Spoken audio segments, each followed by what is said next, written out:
레위기 7장 28절부터 36절까지 한 절씩 교독하겠습니다. 여호와께서 모세에게 말씀하여 이르시되 이스라엘 자손에게 말하여 이르라. 화목 제물을 여호와께 드리려는 자는 그 화목 제물 중에서 그의 예물을 여호와께 가져오되 여호와의 화제물은 그 사람이 자기 손으로 가져올지니 곧 그 제물의 기름과 가슴을 가져올 것이요 제사장은 그 가슴을 여호와 앞에 흔들어 요제를 삼고 그 기름은 제단 위에서 불사를 것이며 가슴은 아론과 그의 자손에게 돌릴 것이며 또 너희는 그 화목 제물의 오른쪽 뒷다리를 제사장에게 주어 거제를 삼을지니 아론의 자손 중에서 화목 제물의 피와 기름을 드리는 자는 그 오른쪽 뒷다리를 자기의 소득으로 삼을 것이니라. 내가 이스라엘 자손의 화목 제물 중에서 그 흔든 가슴과 든 뒷다리를 가져다가 제사장 아론과 그의 자손에게 주었나니 이는 이스라엘 자손에게서 받을 영원한 소득이니라. 이는 여호와의 화제물 중에서 아론에게 돌릴 것과 그의 아들들에게 돌릴 것이니 그들을 세워 여호와의 제사장의 직분을 행하게 한 날 함께 읽습니다. 곧 그들에게 기름 부은 날에 여호와께서 명령하사 이스라엘 자손 중에서 그들에게 돌리게 하신 것이라. 대대로 영원히 받을 소득이니라. 아멘. 레위기 1장부터 7장까지에는 하나님께서 가르쳐 주신 제사법이 기록되어 있습니다. 이제 7장까지가 이제 제사법이 이제 끝납니다. 자기가 죄를 지었다는 것을 깨달았을 때 속죄제를 드려야 합니다. 하나님께서는 속죄제를 드려야 하는 죄의 아주 구체적인 내용을 가르쳐 주셨습니다. 그러니까 그 죄에 해당되는 사람은 반드시 속죄제를 드려야 됩니다. 그러니까 속죄제는 강제성이 있습니다. 속죄제는 의무 사항입니다. 속죄제에 반해서 오늘 우리가 함께 읽은 본문에 나오는 화목제는 자원하여서 드리는 제사입니다. 그러니까 강제성이 있는 것이 아니라 스스로 드리는 제사입니다. 29절 말씀에 하나님께서 말씀하십니다. 누구든지 화목제물을 여호와께 드리려는 자는, 그러니까 드려야 한다가 아니라 드리려거든, 그러니까 드리고 싶다면 이라는 뜻입니다.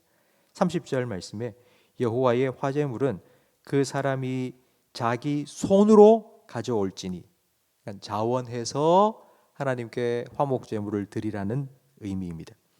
어제 새벽에 살펴본 바와 같이 화목제는 하나님 베푸신 은혜에 감사하여서 하나님께 드리는 것입니다. 그러니까 하나님과의 관계가 회복되었기 때문에 하나님 주시는 은혜도 받고 축복도 받았습니다. 그러니까 관계가 회복되면 은혜도 회복되고 축복도 회복됩니다. 그것이 너무 감사해서 주신 축복에 감사함으로 또 그 감사를, 그 축복을 또 나누기 위해서 화목제를 드린 것입니다. 근데 이 화목제를 드리는 구체적인 방법이 30절에 나오는데, 자기 손으로 제물의 기름과 가슴을 가지고 오면 제사장이 그 가슴을 여호와 앞에서 요제로 삼는데, 요제라는 것은 이렇게 흔드는 것입니다. 그리고 32절 말씀에 그 화목 제물의 오른쪽 뒷다리를 또 제사장에게 주어서 거제로 삼습니다. 그러니까 거제는 거수한다라는 것처럼 하나님께 올려 드렸다가 다시 내려오는 것입니다. 이 가슴과 요제로 하나님 앞에 드리고 거제로 올려드린 이 뒷다리와 가슴, 이건 34절에 보니 하나님께서 아론과 그의 자손 제사장에게 영원한 소득으로 주신 것입니다.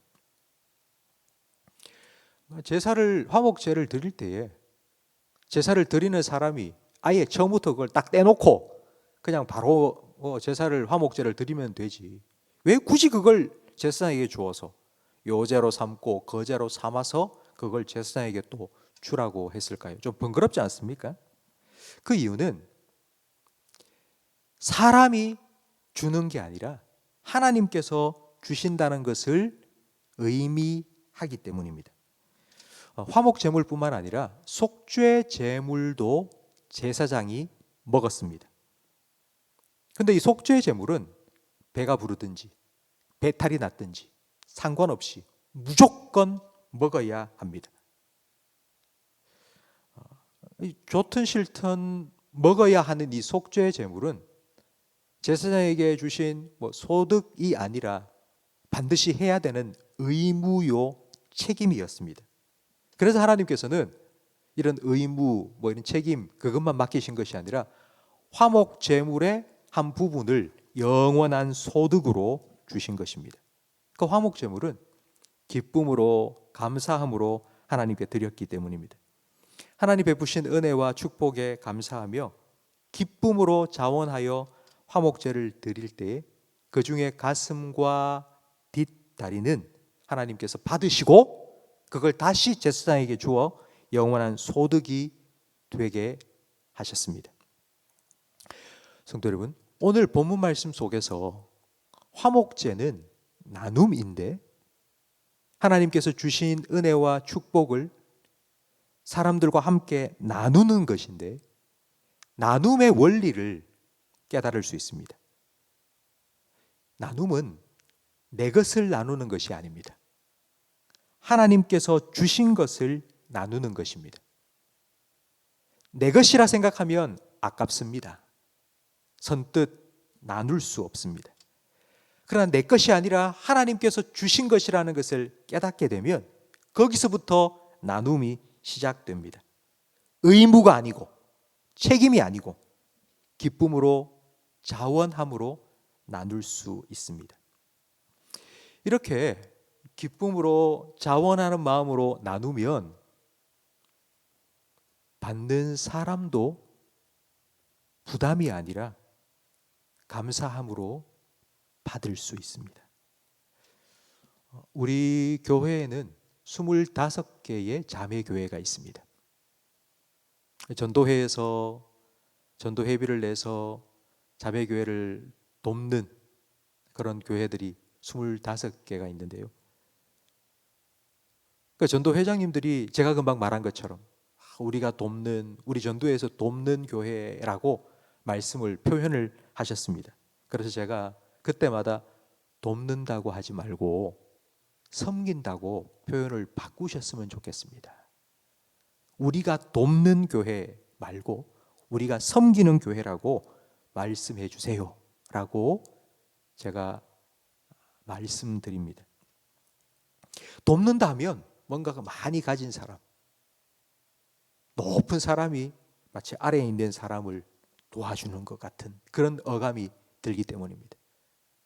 그러나 우리는 돕는다는 표현보다는 주님께서 우리에게 주신 것으로 섬긴다라고 표현하는 것이 훨씬 더 은혜로운 표현인 것 같습니다. 성도 여러분, 나눔이 필요한 곳이 참 많이 있지 않습니까? 2년 동안의 긴 코로나를 지금 지나고 있으면서 참 많이 힘드신 분들도 많이 있습니다. 그리고 동해안에 산불이 아직도 끄지지 않고 계속하여 타오르고 있는데 정말 수백 명의, 수천 명의 사람들이 삶의 터전 잃어버리고 이제 살 길이 막막해서 망연자실해 있는 모습을 계속하여서 뉴스를 통해 보고 있습니다. 대선 때문에 그게 많이 보도되지는 않았지만 아마 이제부터는 많은 성금도 모금하고 돕자는, 섬기자는 그런 말들이 많이 나올 것입니다. 하나님의 은혜를 나누어야 될 곳, 그리고 하나님 주신 축복을 흘려보내야 될 곳이 우리에겐 참 많이 있는 것 같습니다.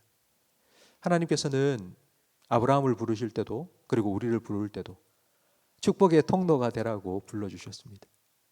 그냥 네가 있는 것 나눠라 이렇게 말씀하신 게 아니라 내가 너에게 풍성한 은혜를 베풀 테니 너는 그걸 나누라고 하나님께서는 우리를 축복의 통로로 불러주신 것입니다. 성도 여러분, 우리가 나눔을 위해서는 제일 먼저는 하나님께서 주신 것에 대한 감사가 있어야 됩니다. 이거 하나님 주신 거라고. 내 육신, 내 건강, 내 생명 다 하나님 주신 거고, 내가 일할 수 있는 힘도 하나님 주신 거고, 그러니까 그걸 깨닫게 될 때 우리는 기쁨으로, 감사함으로 하나님 주신 것을 나눌 수 있습니다. 고난 주간이 되면 우리가 한 끼 금식 헌금을 늘 해왔습니다. 근데 고난 주간이 이제 한 달 아직 남았습니다. 저는 동해안에 참 화재 피해를 입은 많은 분들을 위해서 우리 교회가 섬길 수 있는 부분이 뭐가 있을까 생각하면서 좀 일찍 먼저 성도님들이 나눌 수 있는 그런 방법을 좀 생각해 보고 있는데요.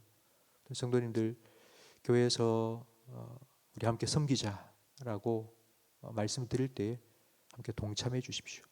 하나님 주신 은혜를 함께 나누고 그 사랑을 함께 나누고, 그래서 축복의 통로로서의 삶을 살아갈 수 있는 저와 우리 모든 성도님들이 되시기를 주님 이름으로 축복합니다.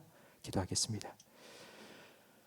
아브라함을 부르시고 복 주시고 너를 통하여 모든 민족이 복을 받을 것이라고 축복의 통로로 삼으신 하나님 아버지, 아브라함의 자손인 우리도 이 땅을 위한 축복의 통로로 불러주시니 감사합니다. 하나님 맡겨주신 이 축복의 통로로서의 삶, 우리가 잘 살아갈 수 있도록 먼저 저희들에게 지혜를 허락하여 주시옵소서. 내가 가진 것이 내 것이 아니라 하나님께서 나에게 맡겨주신 은혜요, 내게 베푸신 축복이라는 것을 기억하게 하시고 기쁨으로, 감사함으로 나누며 섬기는 축복의 통로의 삶을 살아가게 해 주시옵소서. 그리하여서 우리를 통하여 주님 주시는 기쁨이, 주님 주시는 참된 위로가 힘들고 그리고 또 고통 속에 있는 많은 사람들에게 흘러가고 주님의 사랑이 전해질 수 있도록 저희들을 사용하여 주시옵소서. 예수님 이름으로 기도합니다. 아멘.